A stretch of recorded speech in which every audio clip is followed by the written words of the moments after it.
নমস্কাৰ আজিৰ এই ভিডিঅ'টো জানো হক মকৰ ৰাশিৰ ব্যক্তিসকলৰ বাবে জুনৰ মাহটো কেনেকুৱা যাব খ আৰু বৰ্গীয় জ এই দুটা আখৰেৰে যিসকল ব্যক্তিৰ নাম আৰম্ভ হয় তেওঁলোকৰ হৈছে মকৰ ৰাশি কিছুমানৰ গ আখৰটোৰে মকৰ ৰাশি হয় কিছুমানৰ গ আখৰটোৰে কুম্ভ ৰাশিও হয় তো এইটো আপোনালোকে চাই ল'ব নক্ষত্ৰ অনুযায়ী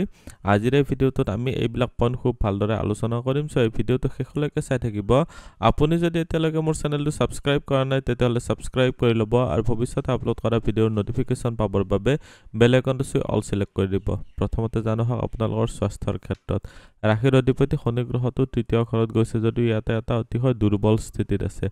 বৰ্তমান সময়ত শনি গ্ৰহটো এইটো এটা পৰাক্ৰমৰ ঘৰৰ অনুযায়ী বেয়া নহয় কিন্তু আপোনালোকৰ দেহৰ ৰোগ প্ৰতিৰোধ ক্ষমতা এইবিলাক ক্ষেত্ৰত ভাল নহল আপোনালোকৰ কাৰণে বৃহস্পতি গ্ৰহটো এটা ফাংচনেল মেলিফিক প্লেনেট কাৰণ তৃতীয় ঘৰৰ এটা ত্ৰিশদায়ী ভাৱৰ অধিপতি আৰু এটা ত্ৰিক ভাৱৰ অধিপতি সো বৰ্তমান সময়ত আপোনালোকে বৃহস্পতিৰ ফালৰ পৰা ভাল এটা এক্সপেক্টেশন ৰাখিব নোৱাৰে বৃহস্পতি গ্ৰহটো আছে আপোনালোকৰ ৰোগৰ স্থানত সো আপোনালোকে কিছুমান বেমাৰৰ ক্ষেত্ৰত সাৱধান হ'ব লাগিব আপোনালোকৰ চৰ্বিজনিত ৰোগ বা আপোনালোকৰ এপেণ্ডিক্সৰ প্ৰব্লেম হৈছে বা আপোনালোকৰ যদি মধুমেহজনিত বা আপোনালোকৰ ডায়াবেটিছজনিত কমপ্লেইন হৈ আছে এইবিলাক ক্ষেত্ৰত বা আপোনালোকৰ যদি লিভাৰ সম্বন্ধীয় প্ৰব্লেম হৈ আছে এইবিলাক ক্ষেত্ৰত অধিক সাৱধান হ'ব লাগিব স্বাস্থ্যজনিত ক্ষেত্ৰত বাকি তেনেকুৱা মেজৰ প্ৰব্লেম বুলি মই নকওঁ তথাপিও 15 তাৰিখৰ পিছত ৰবি আহিব ইয়াতে আৰু 6 তাৰিখৰ পিছত বুধ গ্ৰহটো আহিব ইয়াতে সো বুধৰ স্থিতি আপোনালোকৰ কাৰণে এটা ভাল নহল আপোনালোকৰ কাৰণে ভাগ্যস্থানৰ মালিক হয় বুধ গ্ৰহটো আৰু ৰোগৰ স্থানৰ মালিক হয় বুধ গ্ৰহটো জন্মচক্ৰত যদি বুধৰ স্থিতি একেবাৰে বেয়া তেতিয়াহ'লে আপোনালোকে অধিক সাৱধান হ'ব লাগিব কাৰণ বুধ গ্ৰহটো এটা হৈছে বালক গ্ৰহ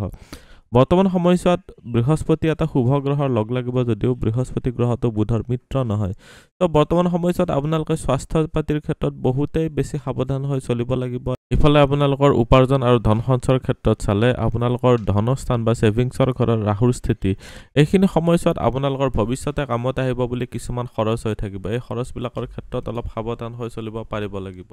খৰচৰ ক্ষেত্ৰত ৰাহুৱে ইয়াৰ পৰা মানে অস্থিৰতাৰ সৃষ্টি কৰিব কিছুমান মনৰ উচ্চাভিলাষৰ কাৰণে এইখিনি সময়ত অধিক খৰচ কৰোৱাব এইটো মাহত আপোনালোকৰ ইয়াতে দেখিবলৈ পাইছে যে কালসৰ্প যুগৰো ফৰ্মেশন হৈ আছে গোচৰ চক্ৰৰ পৰা তো বৰ্তমান সময়ত আপোনালোকে কিছুমান ক্ষেত্ৰত যেনেকুৱাকৈ সাপোজ আপোনালোকৰ জন্মচক্ৰতো যদি কালসৰ্প যুগ আছে তেতিয়াহ'লে কিছুমান প্ৰটেক্টিভ মেজাৰ্স বা প্ৰিভেন্টিভ মেজাৰ্স ল'ব লাগিব তেতিয়াহে আপোনালোকে ভাল এটা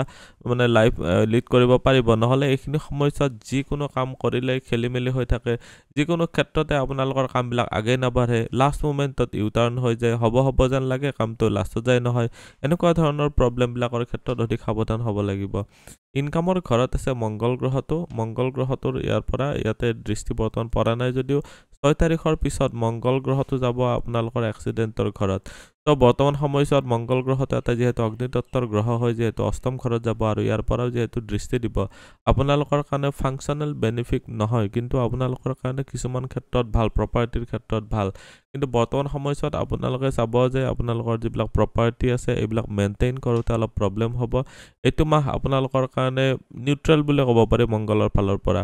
উপাৰ্জনৰ ক্ষেত্ৰত চালে উপাৰ্জনৰ ফালৰে আপোনালোকৰটো বাৰু এই দুটা পইণ্ট একেলগে কভাৰ কৰিব লাগিব যে চাকৰি আৰু ব্যৱসায় উপাৰ্জনৰ ক্ষেত্ৰত চাকৰিৰ ঘৰৰ ক্ষেত্ৰত খুবেই ভাল বৃহস্পতিয়ে ইয়াৰ পৰা দৃষ্টি দি আছে আপোনালোকৰ কৰ্মস্থানত ধনস্থানত দৃষ্টি দি আছে আৰু বিদেশৰ ঘৰতো দৃষ্টি দি আছে যিসকলে ঘৰৰ পৰা দূৰত যায় পঢ়িম বা ঘৰৰ পৰা দূৰত যায় চাকৰি কৰি আছে তেতিয়াহ'লে তেওঁলোকৰ কাৰণে ভাল কাৰণ বৃহস্পতি আপোনালোকৰ বিদেশৰ ঘৰৰ মালিক হয় বৃহস্পতিৰ দৃষ্টিও পৰি আছে কৰ্মস্থানত আৰু সাৰ্ভিসৰ ঘৰত এটো 6 নম্বৰ ঘৰতৰ পৰা আমি competition so competitive exam pass কৰাৰ ক্ষেত্ৰত ভাল দেখা গৈছে এটো সময়ছোৱা আপোনালোকৰ চাকৰি প্ৰাপ্তিৰ কাৰণে বহুত ভাল যিসকল মানে চাকৰি পোৱা নাই তেওঁলোকৰ কাৰণে ভাল ৰাহুৰ দৃষ্টি আহিছে সাৰ্ভিসৰ ঘৰত ৰাহুৰ দৃষ্টি আহিছে কৰ্মস্থানত তো ইনফৰমেশন টেকনলজি বা কম্পিউটাৰ ৰিলেটেড যদি কিবা টেষ্ট হৈ আছে যেনে সাপোজ আপোনালোকৰ যে হবলৈ যায় আছে এডিআৰই ৰে কম্পিউটাৰ ৰিলেটেড টেষ্ট বৰ্তমান সময়ত ৰাহুৰ দৃষ্টিৰ কাৰণে এখিনি সময়ত ভাল পাৰফৰ্ম কৰিব পাৰিব কিন্তু তাৰ আগতে ভালদৰে প্ৰেক্টিস কৰক 6 তাৰিখলৈকে মংগল গ্ৰহটোৰ দৃষ্টি আছে কৰ্মস্থানত এখিনি সময়ত আপোনালোকৰ ব্যৱসায়ৰ ক্ষেত্ৰতো কৈছো যে অলপ অস্থিৰতা দেখা দিব অস্থিৰতা মানে দৌৰাদৌৰিৰ কাৰণে কিবা এটা ভুল হৈ যাব পাৰে সো সাৱধান হ'ব এতিয়া দেখুৱা দিছো ব্যৱসায়ৰ ঘৰত গোটেই তোমাক কোনোটো গ্ৰহৰ স্থিতি নাথাকে বা গোটেই তোমাক ডাইৰেক্টলি ইয়াতে কোনো ধৰণৰ প্ৰভাৱ নাই সো চন্দ্ৰ গ্ৰহটো ইয়াতে এটা যেহেতু ফাষ্ট মুভিং প্লেনেট হয় আৰু একফালে থাকিলে বৃহস্পতি আৰু একফালে থাকিলে কেতু দুটা আধ্যাত্মিকতাৰ কাৰক গ্ৰহ যেহেতু হল আপোনালোকৰ ব্যৱসায়ৰ ঘৰৰ ক্ষেত্ৰত আপোনালোকৰ ব্যৱসায়ৰ ক্ষেত্ৰত অলপ আধ্যাত্মিকতা মেইনটেইন কৰিব এতিয়া জানো হওক ভাগ্য পিতা ধৰ্ম বা গুৰুজনৰ ক্ষেত্ৰত কেনেকুৱা হ'ব ভাগ্যস্থানৰ মালিক হৈছে বুধ গ্ৰহটো এইটো পিতাৰ স্থান হয় গুৰুজনৰ স্থান হয় ইয়াৰ স্থানৰ মালিক বুধ গ্ৰহটো 6 তাৰিখলৈকে ইয়াতে আছে তাৰ পিছত বুধ গ্ৰহটো ষষ্ঠ ঘৰত যাব কিছুমান আনৱান্টেড অবষ্টাকলছ বা আনএক্সপেক্টেড কিছুমান প্ৰবলেম ক্ৰিয়েট হৈ থাকিব পাৰে এইখিনি সময়ছোৱাত আপোনালোকে খুবেই সাৱধান হৈ চলিব পাৰিব লাগিব বুধ গ্ৰহটো আপোনালোকৰ আৰম্ভণিতে বেয়া নহয় আপোনালোকৰ 6 তাৰিখলৈকে জুনৰ 6 তাৰিখলৈকে আপোনালোকে যি ডাঙৰ ডিসিশন ল'ম বুলি ভাবি আছে লৈ লওক এইখিনি সময়ছোৱাত যদি ইনভেষ্টমেন্ট কৰিবলগীয়া আছে 6 তাৰিখৰ আগতে কৰক 6 তাৰিখৰ পিছত মাহটোৰ শেষ হোৱাৰ পিছতো কৰিব পাৰিব কিন্তু 6 তাৰিখৰ পৰা জুনৰ 30 তাৰিখলৈকে এইখিনি সময়ছোৱাত আপোনালোকে ডাঙৰ ইনভেষ্টমেন্ট নকৰিব আপোনালোকৰ পিতা বা গুৰুজনৰ সৈতে এইখিনি সময়ছোৱাত অলপ কনফ্লিক্ট হ'ব পাৰে কাৰণ বুধ গ্ৰহটো আপোনালোকৰ ইয়াৰ পৰা মানে সমস্ত হৈছে যদিও এটা শুভ ঘৰত গৈছে এটা ট্ৰিক আৰু ত্ৰিশদায়ী ঘৰত গৈছে ইয়াতে দেখুৱা দিছো প্ৰেম প্ৰসংগ বা বৈবাহিক জীৱনৰ ক্ষেত্ৰত আপোনালোকৰ লাভ ৰিলেশনশ্বিপৰ ক্ষেত্ৰত চালে ৰবিয়ে ইগো ক্লাছৰ সৃষ্টি কৰে সো 15 তাৰিখলৈকে অলপ বেছি সাৱধান 6 তাৰিখৰ পিছত ইয়াৰ পৰা এইটো ইয়াতে যাব আৰু ইয়াৰে মালিক শুক্ৰ গ্ৰহটো ইয়াৰ পৰা 29 তাৰিখলৈকে দ্বাদশস্থ হৈ আছে তো আপোনালোকে লাভ ৰিলেশনশ্বিপ মেইনটেইন কৰোতে এক্সট্ৰা এফৰ্ট দিব লাগিব এক্সট্ৰা এফৰ্ট নহলে কিন্তু আপোনালোকৰ বৈবাহিক জীৱন সিমান এটা ভাল নহব আপোনালোকৰ লাভ ৰিলেশনশ্বিপৰ ক্ষেত্ৰতে কৈছো যে আপোনালোকৰ এইখিনি সময়ছোৱাত বিশেষ এটা ভাল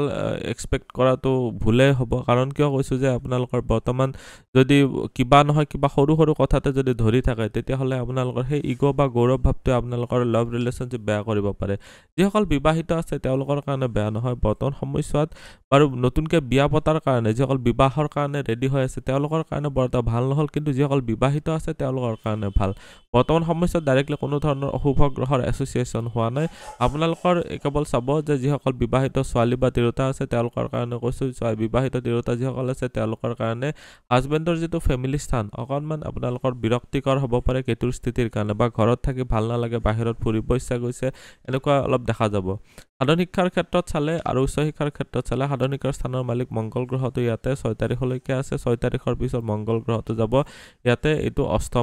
অষ্টম ঘৰটো হৈছে এটা সংঘৰ্ষৰ ঘৰ তো অলপ সংঘৰ্ষ কৰিব লাগিব সাধাৰণ শিক্ষাৰ ক্ষেত্ৰত শুক্ৰ গ্ৰহটো যেহেতু আছে আপোনালোকে নিজৰ যিটো মানে ধৰি লওক ভালদৰে কাম কৰিব পৰা যিটো ক্ষমতা বা আপোনালোকে যে একদম নিখুঁতভাৱে যে কৰিব পাৰে যিটো ক্ষমতা এটা ভালকৈ সুন্দৰকৈ পৰিষ্কাৰ পৰিপাটিকে কৰিব পৰা যিটো ক্ষমতা এইখিনি সময়ছোৱাত ইউজ কৰক খুব ভালদৰে আপোনালোকে মেইনটেইন কৰিব পাৰিলে এইখিনি সময়ছোৱাত বেনিফিটেড হ'ব পাৰিব